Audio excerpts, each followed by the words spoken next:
Mis comentarios lo voy a centrar, siguiendo el orden de la exposición de Felipe, en el entorno internacional, cómo ha sido la respuesta y el impacto que ha tenido sobre la economía peruana. Un poco recordando la magnitud de la crisis financiera internacional de la que estamos todavía viviendo, se compara con la crisis en términos de magnitudes con la crisis del año 29. Un estudio reciente del Fondo Monetario Internacional sobre crisis económicas señala de manera contundente que las crisis originadas en situaciones de burbujas o de contracciones crediticias son aquellas crisis que, cuando uno compara los ciclos económicos, son aquellas que en el ciclo recesivo son más profundas en su magnitud, o sea, la caída del PBI es mayor, son más duraderas, más persistentes en el proceso de caída, y además en el proceso de recuperación son aquellas que toman mucho más tiempo recuperar los niveles previos. La intuición detrás de eso es que los sistemas financieros son claves en el desarrollo de la actividad económica.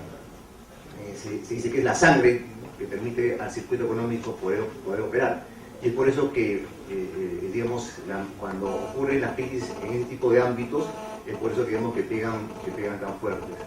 Esta crisis en particular ha sido además compleja, como bien lo ha explicado Felipe, porque además ha tenido periodos y mutaciones.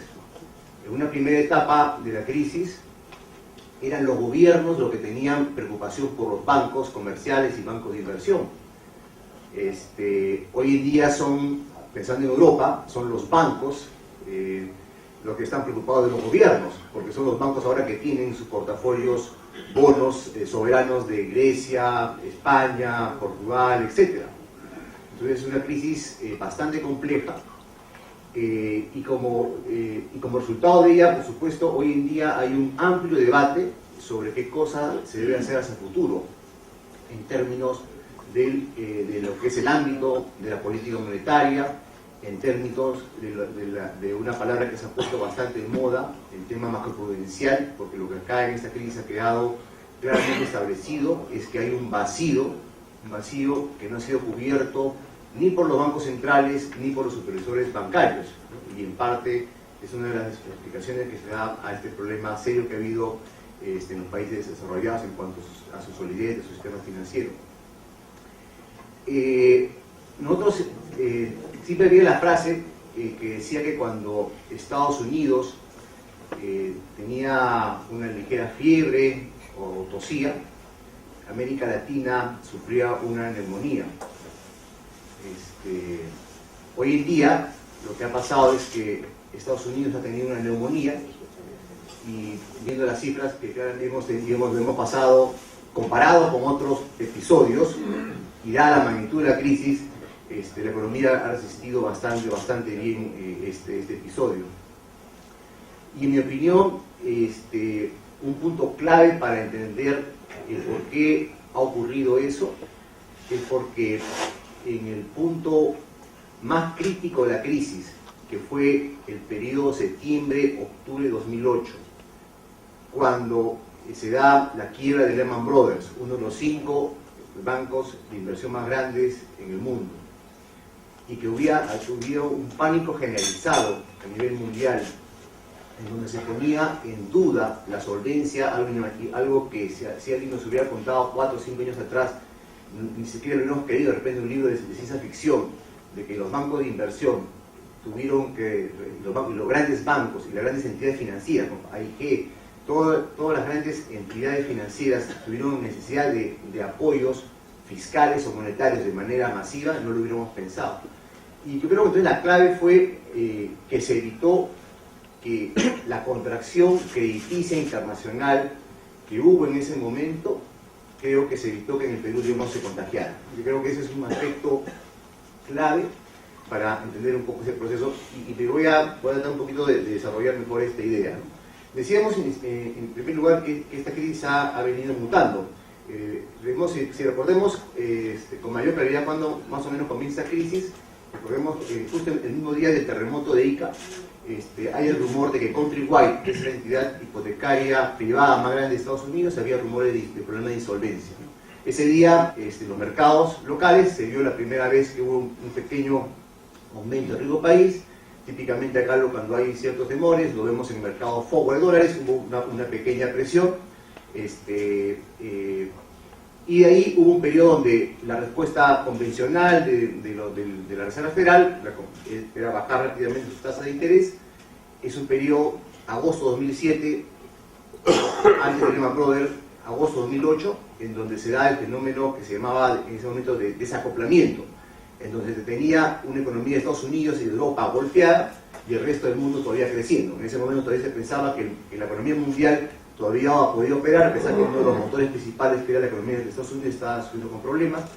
Es el periodo, recordemos, en donde hubo además, dado el exceso de liquidez internacional que bien ha comentado Felipe, hubo un aumento masivo en los precios de los commodities que generó una inflación mundial. Fíjense la complejidad del problema. Estados Unidos en recesión, con tasas muy bajas, el resto del mundo creciendo, la región creciendo, Perú destacando por su alto crecimiento, en una situación donde hubo un aumento fuerte del precio del petróleo, precio de los alimentos, en magnitudes no vistas desde la década de los 70, todo un reto para la región, para una zona, que es la nuestra, en donde, digamos, el recuerdo de la inflación todavía es reciente. Entonces, fue un periodo complejo en donde las políticas monetarias se manejaron de manera convencional, en primer lugar subiendo tasas de interés. La tasa de interés política monetaria en ese contexto llegó a un nivel de 6,5%, la menor en términos de niveles en la región, complementados con instrumentos de encaje, ¿no? En ese sentido, fue una cosa completamente nueva que se utilizaba en la región como instrumento de política monetaria. Además, dada esa burbuja y una cantidad inmensa de flujo de capitales nunca visto antes en la primera parte del año 2008, esos dólares que entraron masivamente en un contexto de demasiado optimismo hacia nuestra economía, fueron reciclados a través de una acumulación de reservas. Se compraron 10.000 millones de dólares en el año 2007 y en la primera parte del año 2008 se compraron 8.000 millones de dólares. De tal forma que cuando llega la explosión, aquí el Lehman Brothers y el periodo crítico de esta crisis, el paro cardíaco, si uno lo quiere ver desde el punto de vista de una analogía médica, en ese momento, ¿cómo nos cogía?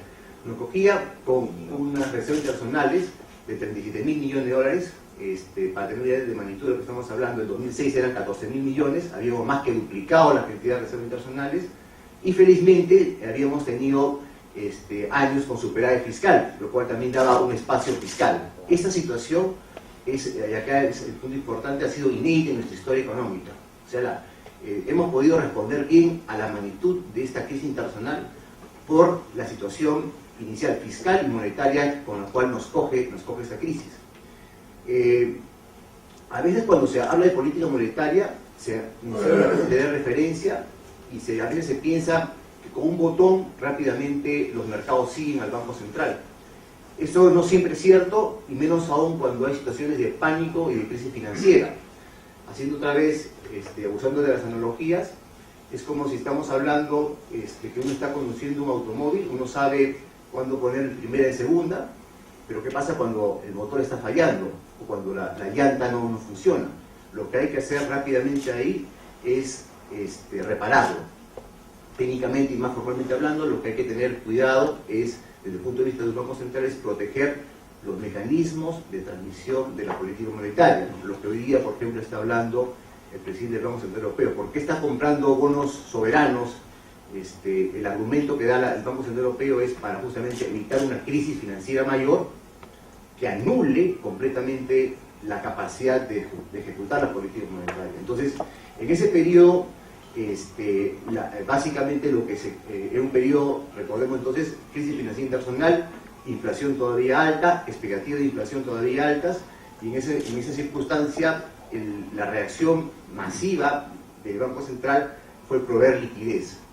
En nuestro caso además es aún más complejo porque tenemos además el reto de ser una economía bimonetaria, una economía con dos monedas, en donde típicamente el problema de un banco central es proveer liquidez de su propia moneda. Acá el reto además que teníamos que tener como Banco Central es proveer. En ese momento entonces se vendió 6.000 millones de dólares de reservas en este periodo crítico de septiembre a 2008 hasta febrero de 2009. se vendió dólares, con eso se da liquidez en dólares. La estadística de cómo las tasas de interés en dólares inclusive comenzaron a ceder, en nuestro caso, son claras. Y además no solamente eso, sino que además se recicló la liquidez para que también hubiera masivamente provisión de liquidez en soles.